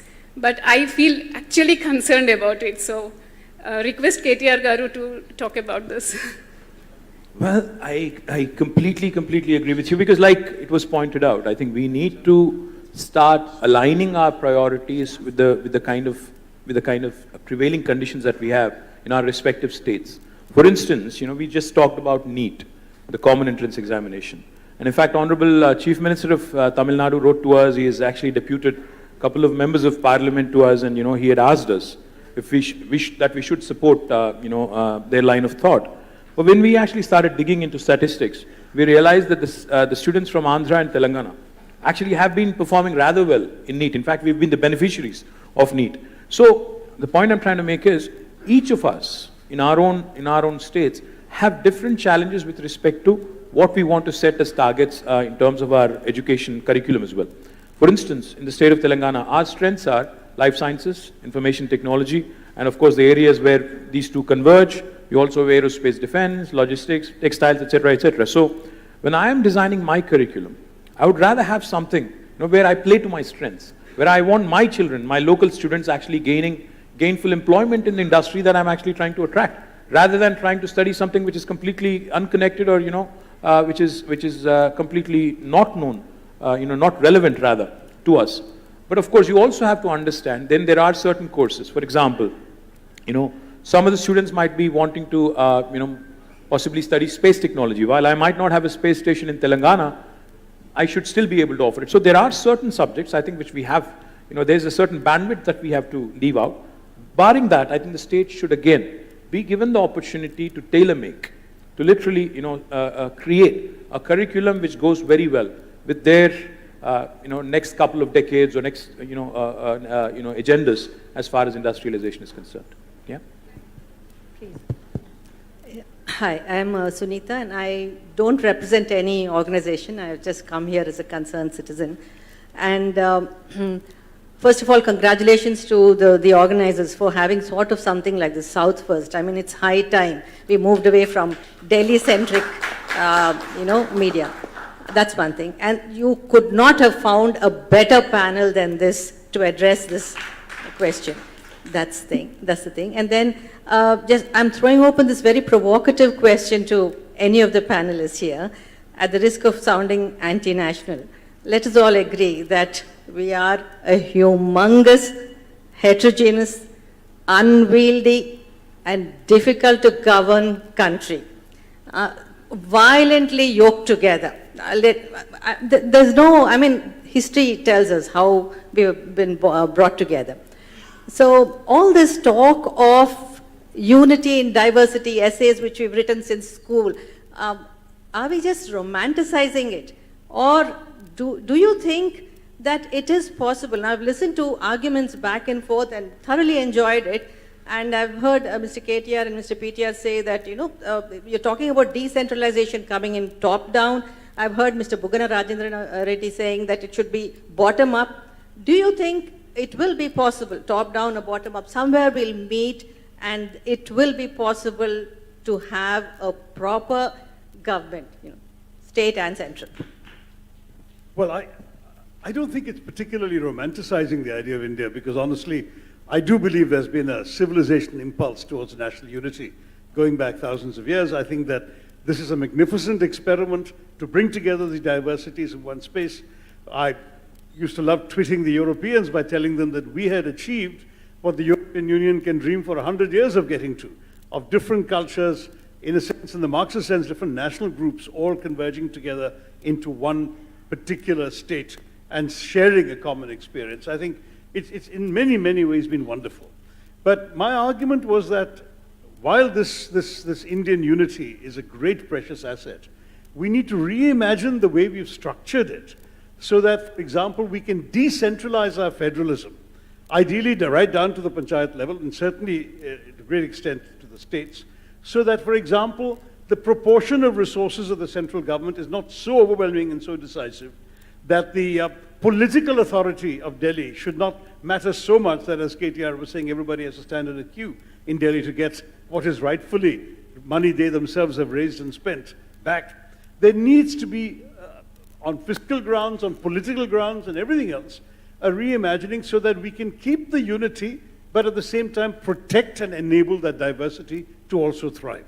Right now, the danger is tilting in the balance more and more. I mean, there was a reference in the conversation, perhaps very briefly, to the cesses. The government has essentially started disguising more and more taxes as cesses in order not to have to share any states. So you're really seeing a situation where the state governments are being gradually disempowered both financially and politically. And we in the South, I do believe, are facing a disproportionate burden because a lot of the taxes we raise here are going off to the rest of the country. And as Mr. Reddy said, that's a good thing. We do need to help other poorer states to develop. But again, as PTR pointed out, are we doing it the right way? Because they don't seem to have progressed despite all these resources going to them. So somebody, I think at some point, maybe this should be a job for Niti Aayog in consultation with state governments, to sit down and reimagine how we can do this in a way that lets the states get on with the business of actually developing in their own interests and so on. Some of these issues of common examinations, common everything else, would be, I think, much less troubling if we had a clear distinction in our minds between the things that states do and states need to empower themselves for their own interests, and some things that can only be done nationally and for which you do need national criteria, national standards, and national resources. This is not impossible, but it needs people to focus on the question now. It had been a very stimulating and hard-hitting dialogue. Thank you. I want to raise one issue which I think is very eminent and would have very significant implications for Are state you only talking to finances. your political opponent, or are you talking to all of us? To all of you. Now, in fact, to the finance ministers. Now, this is about the extra budgetary borrowing of the states for capital expenditure. Now, the demand of the central government is that this be considered part of the fiscal deficit or normal borrowing of the state governments. If they insist on it, I think Telangana, Andhra, Kerala, I don't know about Tamil Nadu, you are going to face disaster. Fiscal space for the coming few years is going to be totally erased. And this is not an issue that can be individually negotiated. It's something that requires collective action, legal and otherwise. Particularly when the central government, they have never complied with 3% fiscal deficit. Average has been 4+. While on the eve of COVID, state government fiscal deficit is only 2.75. So I would like the finance minister to respond whether you will be considering possibility of a collective resistance to this move. I'm not a finance minister, but I'd like to respond to this. Sorry, can I just Yes. make use of my role as moderator and just request one, because there's lots of hands, so can we just take 2 questions at a time? I think the lady there had a question as well, and then I you can guess, respond sure, to both. sure. Please. There, Mr. Isaac. Thank you for giving me an opportunity. I'm Poonam Kaur, and this is a question for all of you, and asking just as a citizen. For a democracy to survive and thrive, we certainly need a strong opposition. Whereas we see in many states that they're enjoying the monopoly. And in this position, how do we really say that the center is unfair or the state is unfair? Nobody is really looking at democracy on the whole. Secondly, so this question was specially for you. Bugna sir, for you. We have heard a lot of arguments about the center being unfair to South, and there have been arguments where, there's a lot of difference the way they behave. And having the strength that you have, would you, looking at the situation in Andhra Pradesh, not really ask for special category status? Are we losing it out because of our political selfishness? KTR sir, first I would like to thank you, because on the 75 years of independence, when I went to Pochampally and I tweeted, you've actually released the pension for the weavers, and I really want to thank you for that. And I want to ask you, because you've been tweeting a lot about taxes. Is it not true that state is also enjoying the taxes at the same time has the opportunity to abuse the center? Isn't it hypocrite? To you, sir, Dr. Tharoor. Sorry, last one. Dr. Tharoor, would you take the opportunity for a South Jodo Yatra so that the democracy survives? Thank you. So we'll start with you and ask all of you to give a Well, I'll take Mr. Isaac's question first. You know, the Fiscal Responsibility Budgetary Management Act that was enacted in 2003 has clearly, outlasted its, intent is what I would like to believe. Because for a growing economy, which is growing at 7, 8, 9%, and for a state like Telangana, which has grown at a CAGR of 15% over the last 8 years, you cannot look at debt as a burden. In fact, if you ask me, for a growing state, debt is a future investment if you're investing in capital expenditure. If you're investing in productive sector, if you're investing in a sector which is going to actually pay you back, then it's actually an investment, it's actually not a debt, first thing. The second thing is, in fact, Mr. Isaac would agree, when in 2003 the act was enacted by the UPA, it was envisioned that even the center would actually comply. But in the last 18 years, they've flouted it, they've amended it at least 18 times. Now, you can't have two set of rules, for both governments. The central government, while it talks about, debt GDP, debt GSDP, they keep pointing to us that, you're overshooting. They're at 60%, a state like Telangana is at 25%, but we still get told that, you're not behaving. And the last thing I'll tell you, to penalize us, to choke us, to strangulate us, and to tell us that, listen, you're not in compliance, the SPVs that have been borrowing, the corporations that have been borrowing, to look at their debt burden and to actually put it on us, on the state, as, covered under our FRBM, and to put it retrospectively is something that I will certainly challenge. I will definitely, work with Mr. Isaac. I would definitely go to the highest court in the country because it affects my state, it chokes my state, it chokes a growing state, and it's a travesty. So that's to Mr. Isaac's point. Now, Poonam, I thank you for supporting handlooms. You said we are hypocritical. I don't think we are at all because, we are a proud contributor to this nation. I'm proud that Telangana is a contributor. We are only 2.5% of India in terms of population, but we contribute to 5% of GDP. So अगर आज कोई bridge बन रहा है गुजरात में, महाराष्ट्र में, तमिलनाडु में या कहीं और, मुझे कोई उससे दिक्कत नहीं है, बट मुझे इसी बात से फर्क पड़ता है, this cultural political hegemony कि हम देने वाले हैं, आप लेने वाले हैं, उस बात से मुझे फर्क पड़ता है, क्योंकि हम contribute कर रहे हैं, हम किसी के subservient नहीं है, किसी के subordinate नहीं है, तो इसीलिए मैं बस नहीं इतना ही कहता हूँ, अगर आप तेलंगाना आते हो दिल्ली से, आके thanks बोल के जाओ, आके यहाँ बिरयानी खाओ, ईरानी चाय पियो, बहुत अच्छी चाय है हमारी, तो बस you please behave in a respectable fashion. You cannot come here and tell us and dictate terms to us and basically tell us that we are not performing when we actually have done rather well. We have the largest per capita income in the country. When 2014 it was 1,24,000 rupees. Today it's 2,78,000 rupees. Our GSDP has risen by 130%. We have outperformed the union government on all benchmarks. So we have a right to decide our own priorities. In fact, I heard Tyaga said, speak in a TV where he has said, famously asked, in fact, he said, are you doing better than us that you actually dictate terms to us? So the point is, we are not being hypocritical. All we are saying is we are happy to contribute to the nation. We are more patriotic than you, but at the same time, do not, kind of impose, do not kind of, try and come here and tell us what to do and what not to do. Let us decide our priorities. Let us chart our own course. That's all I'm saying. Can I just add one point? Do you think a fiscal council where fiscal rules are determined in collaboration with the center and state can help resolve this challenge?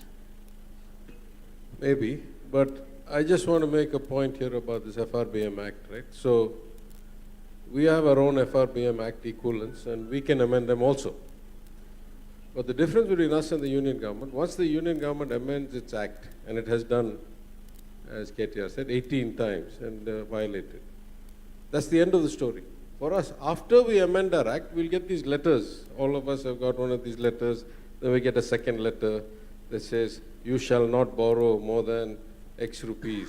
You shall not borrow so much of it, more than so much of it in the market, etc., etc. So this hypocrisy of a double standard where you can do whatever you want Then you tell us that we can't do what the Constitution allows us to do or Act allows us to do. You use this 293(3) backdoor clause and all that.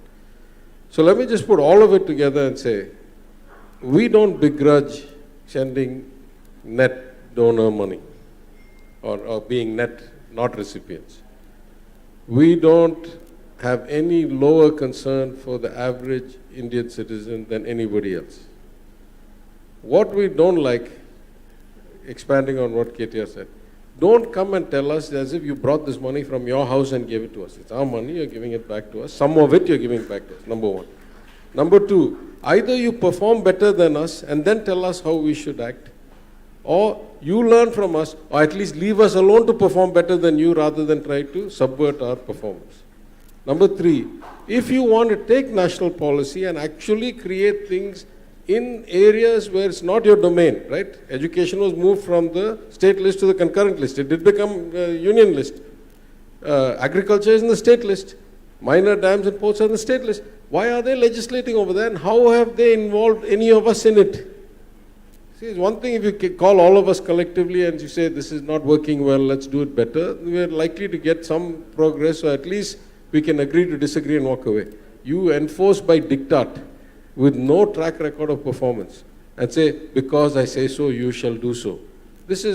So our friction is not about being donors, our friction is not about being less than caring citizens. Our friction is that we don't get treated as equal partners. That's what the Constitution says. It doesn't say there are two levels of government. It says there are two parallel, equal governments.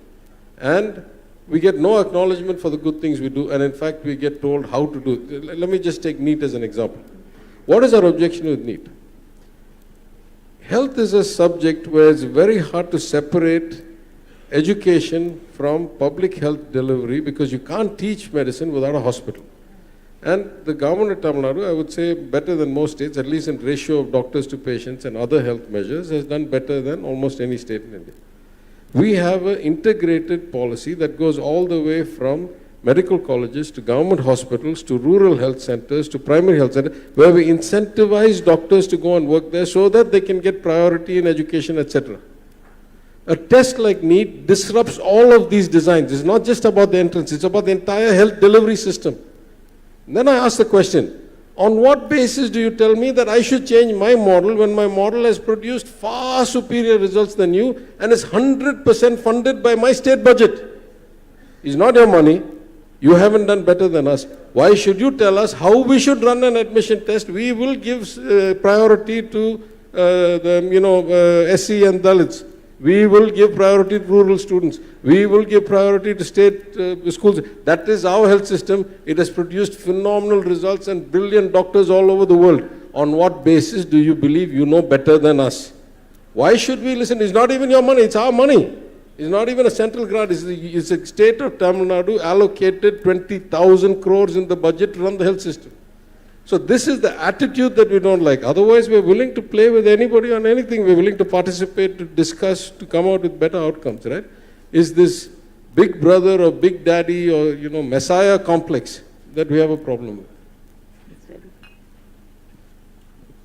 So the first question being Dr. Isaac's question, the fiscal issues. In fact, I completely agree with the rest on this. The reason being 60% of the expenditure normally is borne by the states, whereas 60% of the revenue goes to the center. So there's a whole lot of difference, and the responsibilities and the duties of the states are far more citizen oriented than the union. Union has certain responsibilities in the form of defense, certain infra that is common to all the states and to the country, etc. But something that is closer to the citizen is primarily the state's responsibility. Therefore, we cannot have two sets of rules.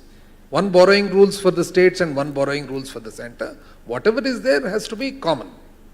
The same FRBM rules applicable to both, the same conditions applicable to both. Because ultimately, if all the states contribute to a nation, all the citizens are Indians, then the debt of the country becomes the debt of the country, citizen. If the debt of a state is equally distributed to the citizens of the state, the debt of the country also becomes equally distributable to the citizens of the country. Therefore, here we have to be on common ground, them and us. And coming to Poonam's question about special category, it is actually a very solemn assurance and promise given to the state of Andhra Pradesh during the reorganization of the state. During the reorganization of the state, it is like almost after a long time, you send your manager away without even telling them why you are sending him away. And while sending him away, you tell him that, okay boss, I'm going to give you an apartment, and you don't give even that. This is what has happened. And at that point of time, the special category, whatever assurance was given, should have been implemented immediately. Normally what happens, Poonam, I don't know if you have traveled by train ever to Mumbai. You have? Okay, then, in case you travel by train, if you are on time, you reach Bombay Central on time. By any chance, if you are delayed in Kalyan, you wait till afternoon. You can never get there. So this is the same case. You should have got it in 2014. The then government should have fought and got it. Now it is like continuously fighting. Thank you. South Joro. South Jodo Yatra. Look, I'm a supporter of the Bharat Jodo Yatra. But You are? I am. But having said that, the South is also a place of diversities. I mean, the fact is that there are different experiences, different cultures, different languages, different needs and different experiences amongst the various southern states. But what we have in common is worth concerting about, because there are some elements that in the national project, I believe the South can usefully concert their views on. And if you were to look at, for example, KTR suggested maybe the Southern Zonal Council or something could be a forum, or maybe a separate fit-for-purpose forum could be created just to discuss these issues. I think we will find that the southern states have a lot of common interests, even one of which happens to be ruled by the BJP. The Karnataka experience is not very different from what Andhra and Telangana and Kerala and Tamil Nadu are experiencing in terms of the distribution of resources, in terms of other considerations. And therefore, it seems to me, yes, that the South can get their act together, talk to each other constructively, but at the same time preserving the very diversity within the South that we want to preserve within India as a whole. Southern diversity. I'm a half Tamil married to a Malayali. There's a lot of diversity, I can tell you. There's a question there. Yes. We'll take two questions. So from you here. I'll have to give privilege to this side now. So. Thank you, madam. Thank you. KTR साहब से मेरा सवाल है. पहले तो मैं आपको thanks करना चाहती हूँ. आप मेरे ट्विटर के कई ट्वीट्स पे आपने रिस्पॉन्ड किया. जो स्टेट इशू पे मैं बात करती हूँ, तो आपने रिस्पॉन्ड किया, बहुत अच्छा लगा. Thank you very much. मैं आपसे सवाल करना चाहती हूँ. आज ये बैठ के हम डिस्कस कर रहे हैं. अगर मन की बात जब आई थी, उस वक्त थी, उसको हम रिएक्ट करते. मन की बात सारे स्कूल के बच्चों को मन की बात बिठा, सारे स्टेट में बिठा दिए थे. अगर उस वक्त अगर रिस्पॉन्ड करते, उस वक्त तो कुछ सोचते, तो आज इस तरह की बातें करने की ज़रूरत नहीं पड़ती. क्योंकि मैं ये देख रही हूँ, भाग्यनगर बना दिया जाएगा, ये भी स्लोगन चल रहा है. और हम कहते हैं ये नहीं होगा, क्योंकि तेलंगाना गवर्नमेंट, टीआरएस गवर्नमेंट ने इसको बहुत तरीके से अपोज किया, और मुझे यकीन नहीं कि ऐसा नहीं होगा. लेकिन पेट्रोल पंप के पास देख रही हूँ बड़े पोस्टर लगते हैं हमारे प्रधानमंत्री जी के. और जब आज आ रही थी, रूलिंग गवर्नमेंट के बड़े पोस्टर्स थे, तो उसके अपोजिट साइड में उनके भी बड़े पोस्टर्स उतने साइज में पड़े. तो मुझे डर लग रहा कि जैसा कि वैक्सीनेशन सर्टिफिकेट में मोदी जी के फोटो आ गई थी, कहीं बर्थ डेथ सर्टिफिकेट में आ जाएंगे क्या? ऐसा कुछ मसला तो नहीं होगा क्या? मेरा ये कंसर्न है. Thank you. Thank you. Can we just take one more from Hanji? Yeah. We'll take all three. Yeah. We are transgender persons, and the question is primarily to KTR sir as well as to the Minister sir from Andhra Pradesh. There are quite a few migrant transgender persons who have domicile now in Telangana, who have roots in Andhra Pradesh. I have two questions. One is that while their natal families are claiming their rations in Andhra Pradesh, they get no ration in Telangana. It's a process. I must also thank you, KTR Garu, for the Transgender Welfare Board. Some of us are there now. From the time I asked you the question 4 years ago at Bharat Anenenu, we've come some distance. Thank you for that. The second question is, again, this is a South issue. The state of Karnataka has thankfully given 1% reservation. I would exhort you all to give a little more than that if possible. Thank you. Okay. In order to accommodate both questions, can you just keep them short? I know you've been waiting. Yeah. No, this gentleman here, he's been waiting for some time. Can you just pass the mic to this gentleman here? He's been waiting for some time. Thank you. And then if you can just give him a mic too, so we can take both questions quickly. Thank you, KTR Garu. So my name is Bhaskar Pinna from USA. Just I want to give one question to you. So the discrimination among the states, right? How can we overcome that? So one nation, one India. So the humanity is a religion. Then how can we take over to the India, like instead of this religion and religion politics? So humanity is a religion, right? So one India, one nation, one vote, then one humanity. How can we take over to the citizen of India instead of the religion politics day by day? Thank you. Your question. Yeah. At the outset, I would like to compliment all the panelists for the quality of their discussions and the depth of their observations. I think it's very well rounded and very well put. Now, we're all Indians at heart. We want the country to do well.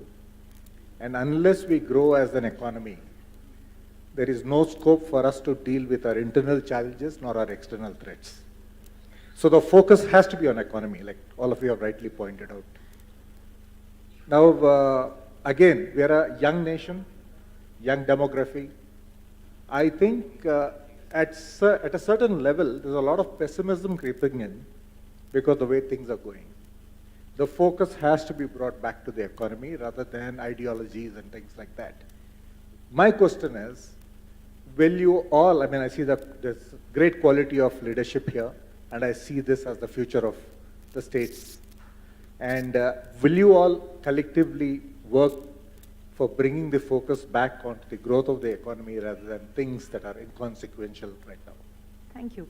We've usually started the answers this way, so maybe we can start this way. And I think we're getting to the end of the session. So any last remarks you'd like to add to in response, please? I'll start with Sri Pallamraj Gari question. Definitely. I think we're all mostly regional parties, states that were made on linguistic lines. And the people of our respective states have put utmost confidence and trust on us and elected our governments and our chief ministers. So definitely, I think we'll rise to the occasion. Yeah, I think at the end of the day, results matter. Our job as public servants is to improve people's lives. Some of that we can do directly through schemes or subsidies or programs. Some of that we can foster an environment where the economy grows and more opportunities are created. But we must all hold ourselves accountable to some concrete outcomes, and if we feel we're making progress, then that validates everything. You know, we all come with different philosophies into public life.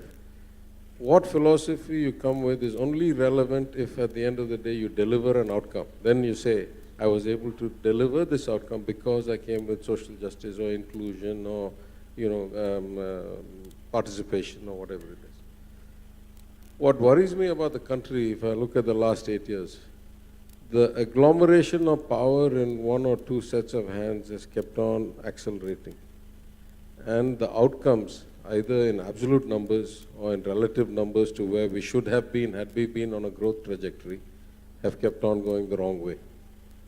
This is a dangerous, scenario anywhere. If you find that greater and greater political strength and institutional dominance and worse economic outcomes and lack of jobs and so forth. So I think what distinguishes us at this point today in the South is that we are bucking that trend. Our governments are delivering and we are improving people's lives, and therefore people elect us or re-elect us and give faith. This is the only sustainable model. If you cannot deliver results, sooner or later you're going to have to be held to account. It may take a long time. Large systems between cause and effect is a big gap, and it's hard to attribute which effect to which cause and all that. But at a macro level, there has not been any other sustained example in the world where things have kept on getting worse without some kind of correction. That's true in the markets, That's true in society, that's true in politics. So I couldn't agree with you more. I think really we should mark ourselves to market. What have we achieved? How many people's lives have gotten better? Is there a faster trajectory? Is there a better path? Those are the things we really should be bringing to the debate. And for the most part, I would say, at least in much of the South, until recently in Karnataka, those used to be the issues. Unfortunately, we are seeing now Karnataka slip a bit into all kinds of other issues, which is not good for the people. And already we can see the economic kind of consequences, right? I'm sure that in Telangana, in Andhra, certainly in Tamil Nadu, we're seeing lots and lots of big companies start to say, should we keep all our eggs in one basket? Should we really be Karnataka or Bangalore-centric? Should we start trying to diversify out? It's not yet become a exit, but it's certainly becoming a should I invest any more in this society where things are not stable? So that's the future of any society, right? Is people's lives getting better. That's what we're all here for. And certainly I think we focus on that every day and we'll continue to focus on that every day. It's ironic that when you had coalition governments and people who were considered weak, you actually saw huge progress in the country. And now you have this single party government and people who are considered, or individuals are considered, strong men. And outcomes are getting worse and worse. It tells you something about why democracy with a lot of debate and a lot of participation and a lot of voices and a lot of dissent is actually a good thing. It yields better outcomes than the perception of some superhuman force, shall I say. Well, I think at the beginning of our conversation, the fear was expressed that some of the sentiments we're going to discuss might be seen as anti-national. I think it's worth stressing that I think everybody here in this panel is a nationalist. We are interested in seeing India prosper and thrive, but India is made up of all of us, is made up of all the states, is made up of all the people of this country. And clearly, when I talk about reimagining federalism, it's about achieving a more constructive balance between center, states, and indeed panchayats, so that we could actually have a win-win proposition for all.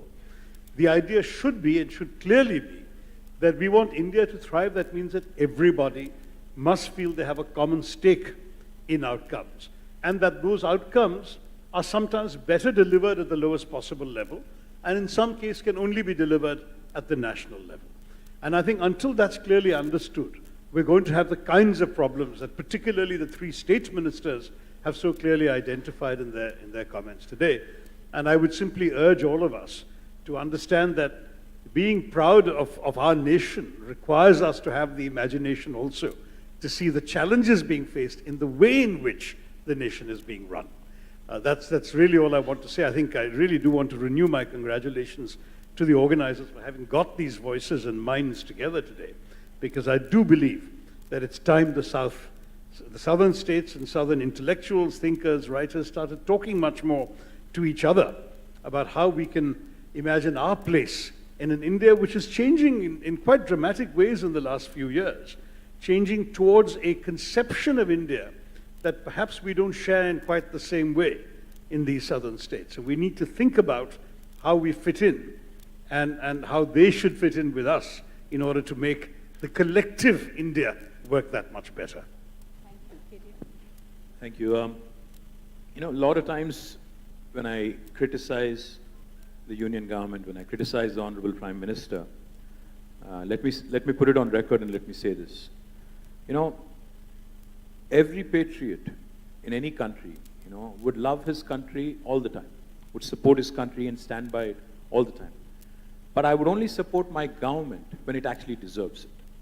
I would support the country 365 days, 24/7.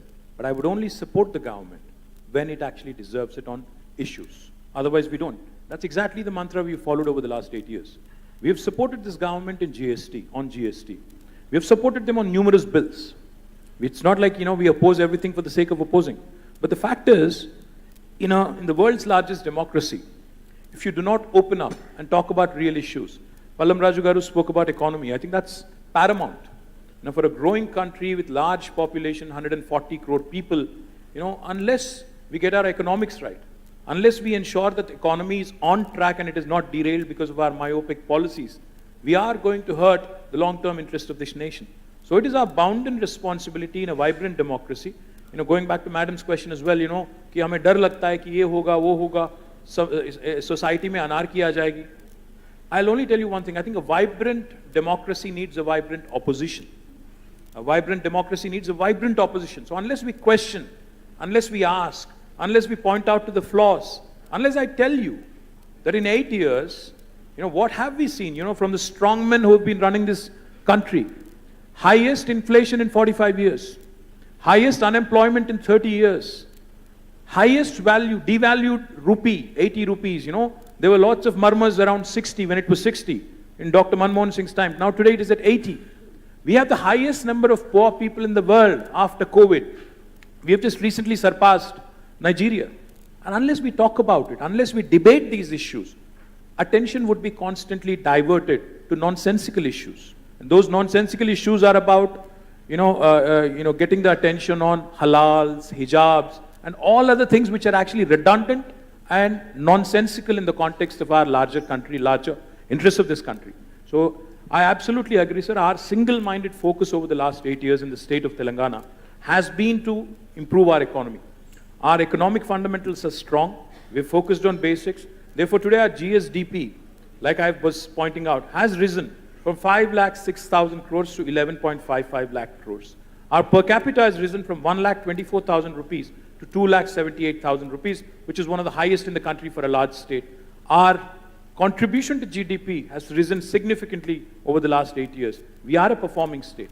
We want to be a part of the nation building exercise, but at the same time, while we focus on economics, we will not tolerate discrimination. When we went to Government of India, and when we told them, 5-6 decades ago in Hyderabad, defense PSUs were set up because of strategic reasons, because of geographical reasons, our distance from our hostile neighbors. And when we requested the minister and the union government to actually create a defense industrial production corridor here, the answer was absolutely amusing. She had said, the decision is made, it will be in Bundelkhand. I said, why? Is it because Bundelkhand and Uttar Pradesh have 80 Lok Sabha seats and I only have 17? So these political considerations and this parochialism that is at play needs to be debated, needs to be talked about, needs to be spelled out. People might not like it, when you keep pointing out to flaws or pointing out to certain things. But the fact is, unless a vibrant opposition, and since Shashi's party is not doing much, it is upon us, to object strongly to that. Come on. So no, you're trying to do a Jodo Yatra, but I've just been marching in that. अरे नहीं यार, मैं बोल रहा हूँ कि आप लोग यहाँ जोड़ रहे हैं, वहाँ पे लोग छोड़ रहे हैं, वो भी देख लो. मैं क्या कह रहा हूँ? Unless each of us steps up, unless each of us starts talking, unless each of us actually, take this seriously. Like Sunita was saying, are we romanticizing the notion of India? I think with all of our differences, with all of our, this heterogeneous country being together for 75 years in itself is an achievement. But what about the next 25? What about the next 75? I think that therein lies the challenge. And unless we focus on economics, unless we ensure, and this is the really last point I would like to make. Prime Minister keeps talking about freebie culture.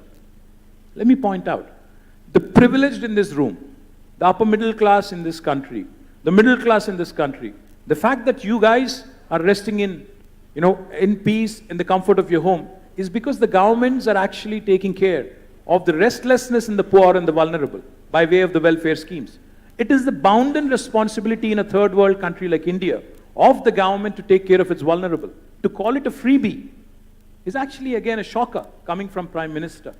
So my humble appeal to all of you, please support vibrant voices in opposition. Please support vibrant democracy, and that's the only way India is going to forge ahead. The organizer wanted to say... And let's all support each other in opposition. Dr. Tharu, thanks for the encouraging words. And this question is on behalf of the audience. Since I am authorizing myself.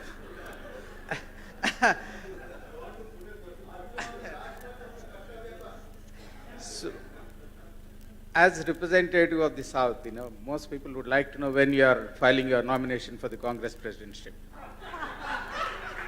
Well, the notification is only coming out on the 22nd, so at least I know you are a diplomat. You can skirt the most difficult questions, but still.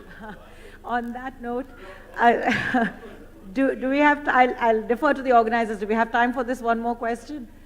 Just, we can keep it short. He's been waiting. Unfortunately, I think we have a time constraint. Just 2 minutes so that we can close. It's a straight question, half-minute question. I don't know how much time the answer takes. Being a politician, I may not be able to spell it out. I may not be able to canvas for it. But is it not the time for us to unitedly work for a production-oriented subsidies, and whatever, I was the person who piloted the free electricity bill or act in the country. But don't we think that it is the time now for us all, let us support all have-nots, let us support all people who deserve every way of support in education, in health, in everything else. But is it not time for us to link it with the subsidies or the so-called freebies with the production and take the nation forward? Thanks. I think, does anyone want to give a quick answer? I don't think we can, unfortunately, because we really are out of time. But I'm sure that they can take your question outside of this. I think that it's often said that the future of India rests with the states of India. I think if there was ever an illustration of why federalism matters, it matters because the voices and views of states collectively come together to make the nation. It matters because argument, debate, and deliberation make the nation, and federalism is the means by which these principles come together. I think this panel has been such an important illustration of just this. It's a spirit that we're losing, but I think quite clearly it's certainly not lost. It's being fought for very hard, and it will be back in all its robustness, because that's the future on which India will grow. Thank you. Thank you, a panel par excellence indeed, and thank you all, the speakers as well as the moderators. I request the founder and CEO, Mr. Vasu Gandikota, to kindly give our panelists and the moderator a token of our appreciation.